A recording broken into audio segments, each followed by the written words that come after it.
Well, hey there, you've returned, or maybe this is the first time you've seen me. Either way, I'm Gazbot, and this is Gazbot in Japan.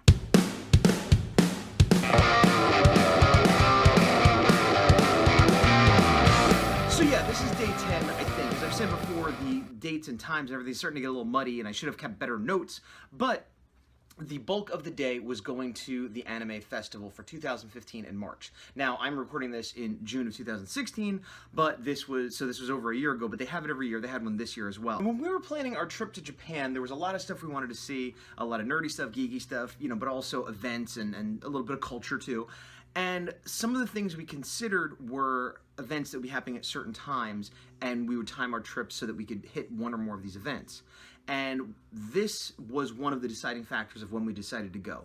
We wanted to go, everything I'd read was like basically the summer is blazingly hot and the winter is like freezing cold and rainy and whatever. So like try to get it in like spring or fall or like an in-between season, which we did because March, it was a little bit cold a few days, but for the most part it was pretty nice. But also in that time period, we thought we might hit the cherry blossoms. We didn't because of just the way things worked out. But the anime festival was there, and I had read that previously it had not been open to the public, and this year we went, I think maybe it was the second year it was open to the public, and so we said, great, well, we love comic conventions and anime and all this stuff, so like what better time to go than we can go to their equivalent, as I understood it, of San Diego Comic-Con or E3 for video games. And actually I equated it more to E3 because E3 is, in the US is sort of like wasn't available to consumers, only people who create video games and sell videos, but then they opened it up and it went crazy and then they closed it again, and I don't know. But so this was part of the deciding factor of why we went. And I'll go ahead and show you footage of that right now. The best view yet. Parking lot muds.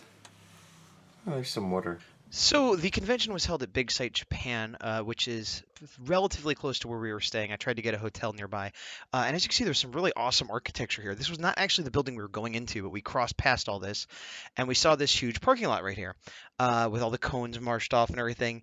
And this was them letting us into the main sea of people. And you can see there was tons. I mean, it was maybe not quite as many as San Diego, but it definitely big. And there you can see another white guy.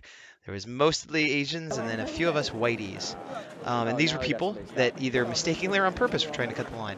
Outside here, cosplayers. It's hard to see. There's a Deadpool and then some anime characters. But like it was sort of the area to take pictures and stuff, but you couldn't get to it from the line we were on. You had to kind of go into the convention, come back out, and then, take pictures and stuff. It was kind of disappointing because it would have made more sense if, while online, we could take pictures and video and interact with them, and they could kind of entertain us, Like, I know that sounds weird, but it would have made sense. And here's the big welcome sign for Nimi Japan. No, it's Anime Japan, of course. And, it was weird when we walked in. It was very crowded, very large. And, there's a Doraemon balloon, for lack of a better term. There's a Pikachu over there. And there's posters everywhere and ads everywhere. And that back there is Shin-chan. And here's Conan, the boy detective. But there was not a lot to do or a lot to buy. Even these displays of figures and toys, which you would see at an American convention, there wasn't as many. This display right here was one of the best. I think these were Nendroids, if I'm not mistaken, Good Smile Nendroids. And they're superposable. They're kind of cute chibis, but they have all different licenses, and they had this really cool display. But they weren't for sale there either, and it wasn't like they had an exclusive or even the regulars. It was just, hey, take a look at what we got.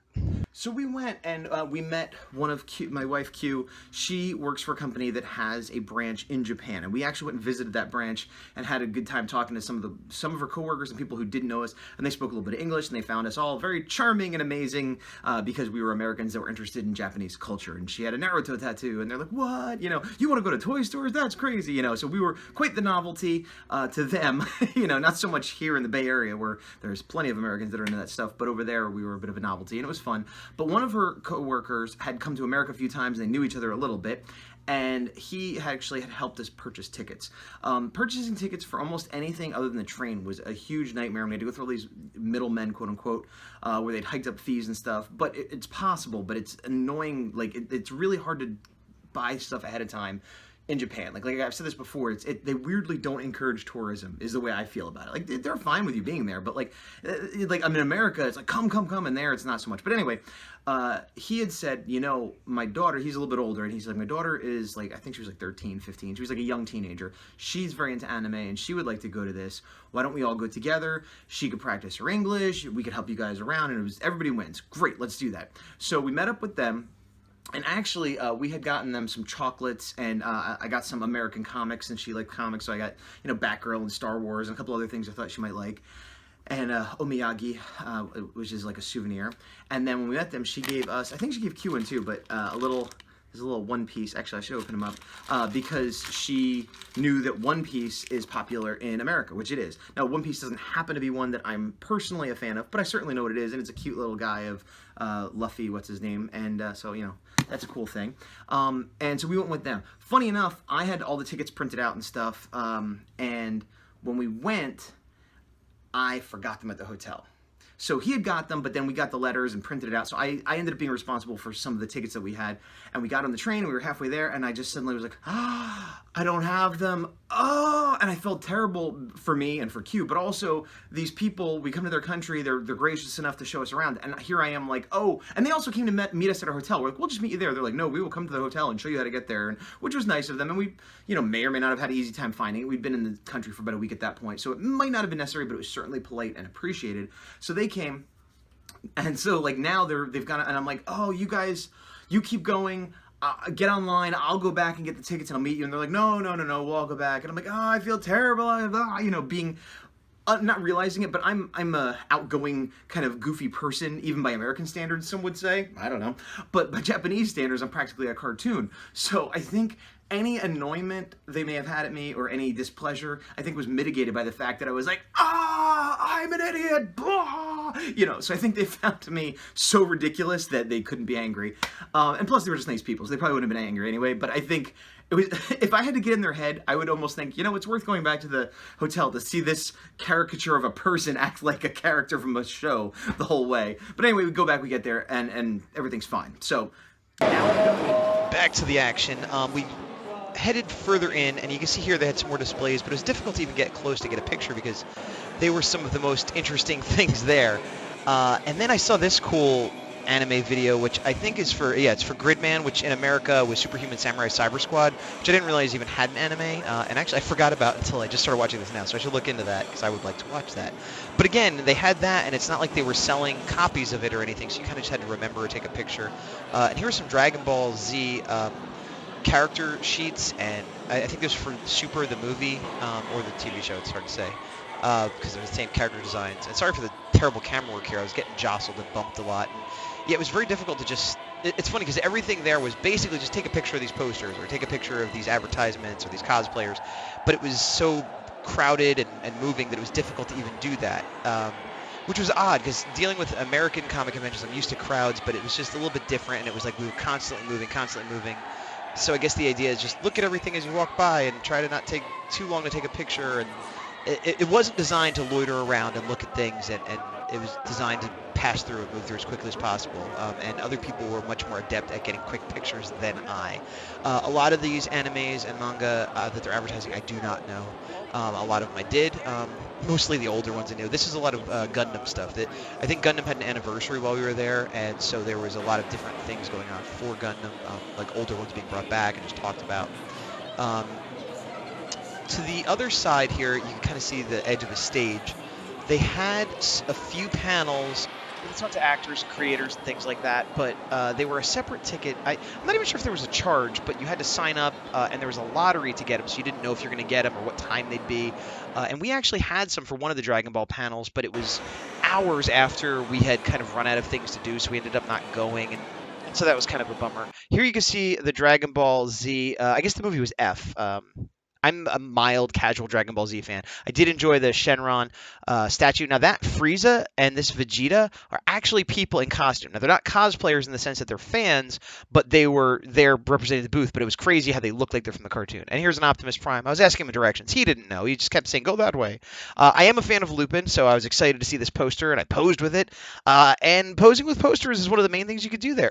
Again, there was no Lupin merchandise, no free poster, no action figure to buy. It's weird because I want to be like, well, they're not as commercial as Americans, but they are. Everything here. Here I am posing with Doraemon, once again giving a salute because I'm in Japan.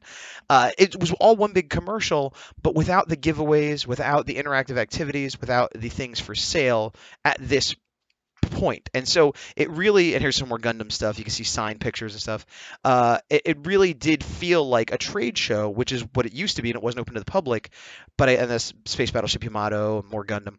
And I guess I feel like they opened it to the public, but they didn't change it to cater to the public. I mean, I guess maybe some people were just excited to see this sort of thing, but coming from an American sensibility, it was a bit underwhelming. This was, again, a paid cosplayer that worked the booth as Ella King. They have girls as Ultra Kaiju. Here you can see a Baltan Sajian and Gomora as like cute girl statues, which is a weird thing that I don't know. If I was into cute girl statues, I don't think I'd want them to be all monstery, and I'm into monsters, and I don't want them to be cute girls, but whatever. This is the manga of Ultraman. It's called Shin Ultraman, New Ultraman. It's the son of the original Ultraman, and rather than growing large, he's a guy that has powers and wears a suit. It's interesting, and they were hyping it there because this was Heroes, which publishes the comic, and they were showing prototypes for the SH Figure Arts figure. And like I said, they had the cosplayers around this booth, and I'm into Ultraman, and I was like excited about it, but then there was nothing to do with that excitement. There was nothing to buy. There was nothing to take a picture with other than, whatever. I did like that the other attendees, this woman has sort of an orange dress that's based on the original Science Patrol uniform, so that was a nice touch. So a lot of fun stuff to kind of look at and take pictures next to posters, but I kept coming back to like, oh, this is cool. What do I do here? Kind of nothing. This was an area, this is a voice actress.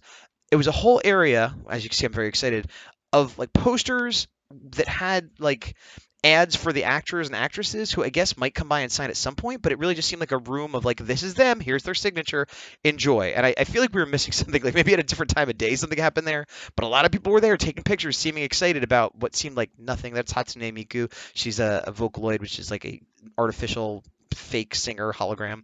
The Naruto Next movie was coming out, so they're advertising that a lot. Over in this area, I did find an interactive thing. I'm not even sure what it was for. It was a cockpit of something. I had to wait like 10 minutes to take my picture. They took my picture for me. The crowd seemed to enjoy my American antics and laugh and cheer, so that was great. I was king of the geeks once again. And here is, like I was saying, they're having some sort of panel, but you couldn't really get to it unless you had a ticket. That's an ad for the live Ultraman show, which we went to later in the trip. Spoilers!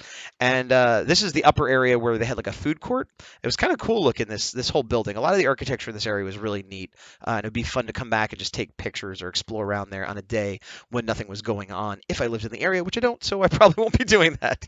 But we went to go get food, and our hosts were kind enough to actually treat us, which we didn't plan on doing. It just sort of worked out that way. And we went to this place, and Q got some nice food. There was really nothing for me, so I got French fries and a Coke. Couldn't have been more boring and American. I felt a little bad, but I'm a vegetarian. What am I going to do? Here's some more, again, paid cosplayers advertising. I don't know if this is Byakugan or Beyblade, something like that, but they just seemed really creepy to me. This was not a paid cosplayer. This was one of the Kamen Riders, one of the more recent ones, and he was on his way outside, so I quick caught a picture with him, but you had to go outside to sort of see the cosplayers, which we never really did. It was kind of crowded and weird. There's a cool statue, but like things like this, it was like the exceptions, not the rule. This was an interactive virtual reality thing. I don't know if you could get in it or not. They rented cosplay costumes by the hour, which I thought was kind of cool, which I didn't do, but I thought it was neat. And this is us heading out. It was kind of the whole day there. There were some street performers. One thing I thought was funny here, you can see it says Pallet Town. I don't know if that's real or not because it's a town in Pokemon. So yeah, the anime festival was a little bit disappointing. Well, it was a lot disappointing, if I'm being honest. And I felt really bad because, as I said, they had been so nice to us, and they had gotten extra tickets. We'd gotten tickets for both days, Saturday and Sunday. Because again, thinking it's like an American sort of Comic-Con, it takes you a few days to see everything, and it's Japan, and And so they had gotten tickets for themselves both days, and they were thinking, that we'd all go. But I don't know. His daughter was the main fan, not him. And she seemed to not be into it. I think it might have been the crowds, I'm not sure. But like the little bit there was to like take pictures with posters and stuff, like she didn't even want to do that. And it was like, oh, like this is something she likes. Let's take a picture of it. I'm like, oh, you want to? No, you know, like so she might have just been. It's hard because I'm judging it by American teenager standards, where it's like, oh, I'm with my parents and like they're weird coworkers. This is embarrassing. But at the same time, an American teenager would be like, oh, my favorite thing. Let me take a picture. So I think maybe they were disappointed as well, but didn't want to say so and bring our good time down or whatever. So we were all kind of being polite about, oh, this is great, And it wasn't terrible by any means. Certainly wasn't worth basing a trip on. And if you're thinking about going for this, don't. If you're in Japan and it's happening, sure, if you have an opportunity to stop by, why not? But do not go for this. That was a mistake. Like we could have aimed for some other event and probably done better. But whatever. So afterwards, we parted ways. Oh, that's what I was saying. And they're like, oh, here's tickets. They're like, we're not going to come back. There was a bug. So afterwards, they're like, we don't think we're going to come back tomorrow, but their friends might, or blah, blah, blah, but here's your tickets. And we're like, we don't think we're coming back either. So why don't you take our tickets? And it was a little bit awkward, because they were sort of like they had helped us get them and it was sort of a gift, but we didn't want to waste it. And she said her friends might want to go. So, I don't think there's any bad feelings. So we've spoken with them since, and he even got me another little present at some point. So hopefully there wasn't too much of a cultural barrier there and everything seemed okay. I did worry about insulting them, but it just seems such a shame to waste these expensive, hard to get tickets if we weren't going to use them. You know what I mean? So we parted ways, and the day ended kind of early too. Like it was still light out. I think we all thought we were going to be there a lot longer. At least Q and I did, based again on American Comic-Con standards. So they went their way. We went back to the hotel room. I was still up for some adventure. And so I went out a little bit to try to find a toy store in this book, which I think I've mentioned before, Tokyo Underground. The Tokyo Underground 2, there was one before us. Toy and Design Culture in Tokyo. I found out about it because one of the authors, there's three, Super 7, one of the people from that worked on it too, but Collection DX is a site that I was a fan of and have since worked for from time to time, a toy collecting site, specifically Japanese toys. Josh Bernard is the owner, the guy who runs it. I know him, and through that I found out he had worked in this book. And it's a great book. I recommend getting it if you're going to Japan and you're looking for toys. But I caution that some of it's out of date. And it is a few years old, so what are you going to do? Stuff closes. But a couple of the stores I tried to go to in here ended up being closed. And most of the time it wasn't a big deal. But this time I decided to go on a little adventure. Because Q was like, I'm going to hang out in the hotel room. And I decided to go on my adventure. And so here's my adventure. So here I am back at the train station, and I've had to go back to a main hub, and then from there I branched out, and I kind of went towards Akihabara. This is me getting a little snack, which is literally just bread and some hot chocolate from the machine. So good. Coco. I did see this weird bird at one of the train stations that, it wasn't a weird bird, it was a pigeon, but it was like drinking from a water fountain and hanging around, and I don't know, I thought it was funny. And then it was just like, I'm going to walk right at you because I'm a Japanese pigeon and I do not care. Not the most exciting thing now that I'm watching it on video, but for whatever reason I was enamored by this while I was waiting for the train, possibly because I had nothing to do. So anyway, I'm kind of getting into the suburbs. I got off and there's an ad for a gun machine, and I'm following the directions, and you can see I'm going through back alleys and by people's houses, and I was like, am I in the right spot here? And I'm wandering around, and I passed this same corner like 3 times because I felt like I was circling it. This is the place I was going. It was no longer a store. So yeah, that last picture, that is what used to be this store, and I spent way too long trying to find it, and I talked to the police, and they showed me a map, and this and that, and I stopped some younger people, teenagers, I guess, and they were on bikes, and I'm like, sumimasen, and I'm pointing, and I'm like, doko desu ka? Which is like, where? And they're like, hobby, like hobby shop, and I'm like, oh, hi, hobby shop. And they're like, and they were impressed by the book. They're like, a whole book of like toy stores, Well, impressed might be the wrong word. They were interested. They may have been like, this guy is a huge nerd, or they may have been like, that's really cool. Either way, they were fascinated, and they tried to help me. They kind of rode down the street looking. And I went up and down that street so many times, and eventually, a woman at a shop, and it started getting dark, and I was like, oh man, and a woman at a shop saw me, and she spoke some English, and she was like excited to use her English, and it was pretty good too. She spoke pretty well, I should say. And she was like, oh, are you lost? I'm like, no, I'm not lost. I'm looking for this shop. And she's looking, and she's like, oh, and she's like, that's here. I'm like, that's what I thought, because I keep looking at this one building, and I keep thinking I'm like just missing it, or it's upstairs and there's no sign. And she's like, there was a hobby shop up there, and she called it a hobby shop too, that sold like toys and models. I'm like, yeah, that's what I'm looking for. And she's like, yeah, that closed like a year ago, 2 years ago, whatever. And I was like, ah. So I spent like hours. I mean, it was probably a half-hour commute each way, and then I spent a good hour to 2 hours looking, because once I was there, I'm like, I gotta find it. And I went home not just empty-handed, but empty-eyed, eared. Like, I didn't even get a good, well, I guess I got the experience of wandering around the city, which was kind of fun, but, you know, I didn't even get to see a store that was closed, let alone, you know, whatever. So I went back, and that was a bit of a bummer. And on the way back, where we were staying wasn't in Akihabara, but it was very close. So I kind of swung by there, and I went into some shops, which I'll show you right here. Then I went to Akihabara, and I went to the Gundam Cafe by myself. This time, it's different than the one that is in Odaiba. So I took a couple pictures of things, and I got another a Gundam, you know, cappuccino, which I would get every day. It was so much fun. It's just coffee that's fun. Here I am having coffee that's fun at the Gundam Cafe. And I went to a couple stores. You can see inside they have like ads on every square inch of the steps and things. And the stairs kind of went outside, which was weird. But then I went back in, and they had a bunch of Naruto statues, and these are these boxes I've talked about before, where they're reselling other people's collections. They're kind of on consignment. You can see the numbers there, like R480. And I saw all these hot toys of Ultra 7 and Fuji and Kamen Rider, and these are all awesome, but they're all hundreds of dollars. Like that Baltus Agent, I think, is like $140 or something like that. That's Hongo, which was the original Kamen Rider, which I thought was cool that it was him out of his uniform. I bought none of this stuff. There's a Zoid, I think that's a Liger maybe. I did get some of these little gashapons. It's Kamen Rider and Ultraman, and I'm a big Ultraman fan, and Q likes Kamen Rider, and it had them switching their poses, so they were really, it was for me and her, it was perfect. Loved this setup. If I had a bigger house, I would have a setup just like this, but with more monsters. So I bought one of those little things to bring home. I think that was the only thing I bought out of any of this stuff. But again, it's fun to just take pictures and kind of treat it like a museum sometimes. You can see my little face in the mirror taking pictures. Oh, that was a bathroom. They were like diorama scenes for your figures of like, here's a school, you know, here's a bedroom. And one was like a little toilet potty for your figure to sit on. And then these are just more pictures of the outside of Akihabara. This was Hobby Paradise. And I got this VC3000, which are like super vitamins, because both Q and I were not feeling particularly well. And finally heading back to the hotel room. There was this weird, I guess, put your child here while you use the urinal in the bathroom there. And that's the skyscraper I bought. Oh, and I also got some Ultraman gummies right here. Now back to you, Gazbot, in the USA. So I mostly did window shopping. I did buy one thing, though, from that display.